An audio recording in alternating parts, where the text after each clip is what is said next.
Prophet ﷺ is being warned, when people come to you and you give them a verdict, make sure that you don't fall into their feelings. Now it's not to say that the Quran doesn't care about how you feel. The Quran actually is very concerned with the sadness of people, with the pain of people. وَيَشْفِي صُدُورَ قَوْمٍ مُؤْمِنِينَ. Allah would even sometimes give revelation and say, I gave this revelation so it would give cleansing and it would give healing to the heart, to the feelings of a believing group of people. Sometimes Allah will give us revelation just to give us comfort. And there are many occasions of that in the Quran and the Sunnah, but the shaitan's job is to actually take everything beautiful and make it ugly. And to take everything ugly and make it beautiful. So the deen of Allah, the laws of Allah actually came to protect us from the harm we can do to ourselves.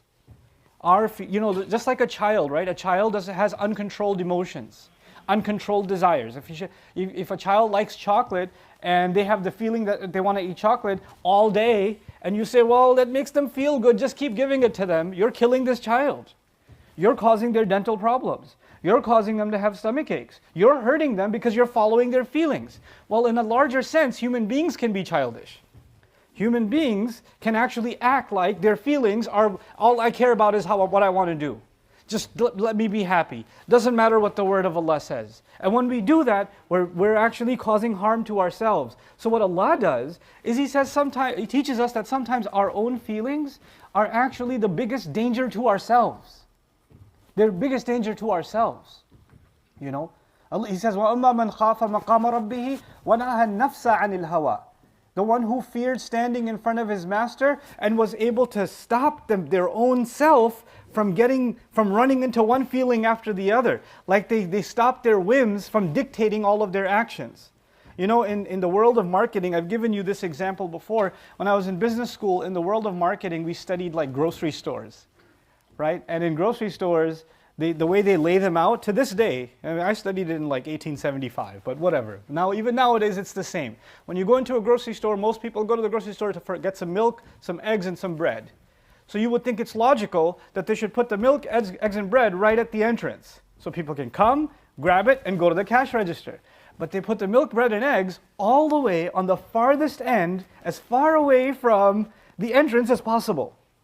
And the reason they do that is they want you to go through all of these products and your feeling will come, I should just grab that. I should just put that in here too. Put that in here too. Put that in here too. They're hoping your whims dictate your judgments. They're hoping for that, And then you'll notice that at the exit, it's the most unhealthy products that taste the sweetest are right there at the cash register. Because as you leave, just follow your taste. Put some more candy in there. Put some Tic Tacs in there, put some Twix or chocolate or whatever in there. You see that? So the idea is that human beings, by and large, we have a feeling, we just want to act on it. Allah SWT teaches us otherwise. He teaches us to control our emotions. So He says to His Prophet, the first warning is when you give them their judgments, don't make your judgments bend to their feelings. Don't make them, the judgments that Allah has given are already taking into consideration what's best for you, based on your feelings even. He knows better about us than we know about ourselves. In one place in the Quran, Allah even says, أَتُعَلِّمُونَ اللَّهَ بِدِينِكُمْ. You're going to teach Allah your religion. You know better than Allah. Because sometimes we hear something Allah wants us to do, and our immediate response is, but what about? And there's a counter in our head. No, give me something else. That's not what I feel like. It doesn't feel like it's good for me. Our feelings are stronger than even the word of Allah. We have counters to it. So He warns him, first of all, don't fall into their whims. Then He says, وَاحْذَرْهُمْ. And then He says, be careful about them. Watch out for them. And these are the people of the book that are coming and asking the Prophet ﷺ questions about revelation, but also anybody who comes and asks him. He says, be careful of the ones who ask you, because the ones who come to the religion, sometimes they become a majority or they become a huge number of people. And then they say, you know what? We want this religion to fit in with the majority's opinion. We want everybody's more comfortable if the verdict of Islam was this way or that way. So let's just have enough people that can lobby and we can change the law of Allah just a little bit or interpret it a little bit differently so it fits in better with our community. It fits in better with our comfort zone. So let's reinterpret all of this because we're not so comfortable with the old way of looking at things. So he says, وَاحْذَرْهُمْ. And then he teaches us in the scariest part, the warning to the Prophet ﷺ, and therefore to us when we seek answers in our religion. He says, أَنْ يَفْتِنُوكَ عَنْ بَعْضِ مَا أَنزَلَ اللَّهُ إِلَيْكَ. That they might actually put you into trial regarding some of the things Allah has revealed to you. They start testing you about some of Allah's revelation. In other words, somebody says, let me put it this way.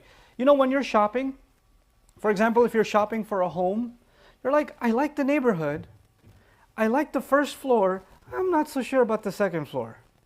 I like all of this, I don't like this. Or when you order food from a restaurant, you like most of what's on the plate, you leave some of the salad behind. You're like, oh, I'm not crazy about the salad. In other words, you pick. You don't like everything, you like some parts. You take some parts. And we become consumers of the parts we like most. And we bring that attitude like a consumer to the religion and say, I like the prayers. Those are pretty good in Islam. But this whole riba thing, it's a little too inconvenient.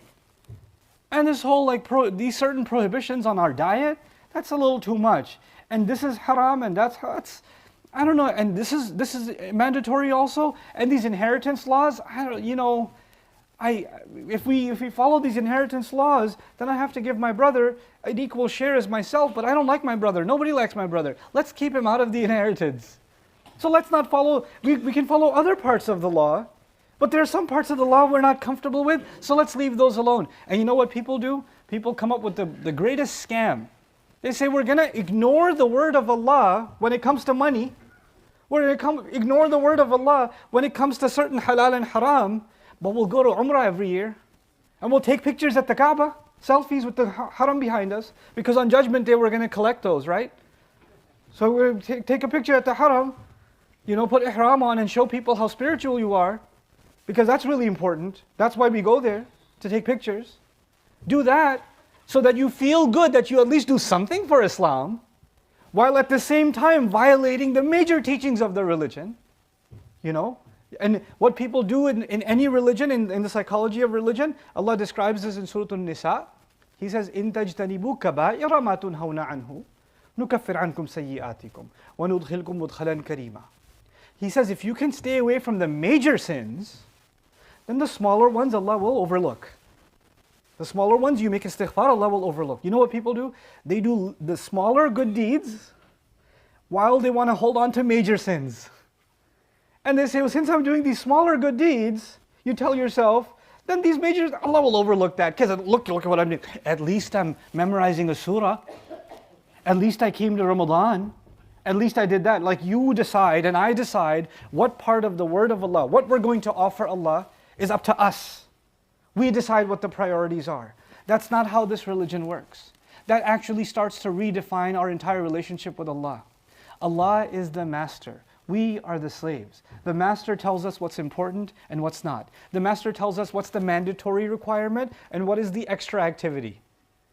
The master tells us what's absolutely impermissible and what's okay. He decides that. We don't get to negotiate that on our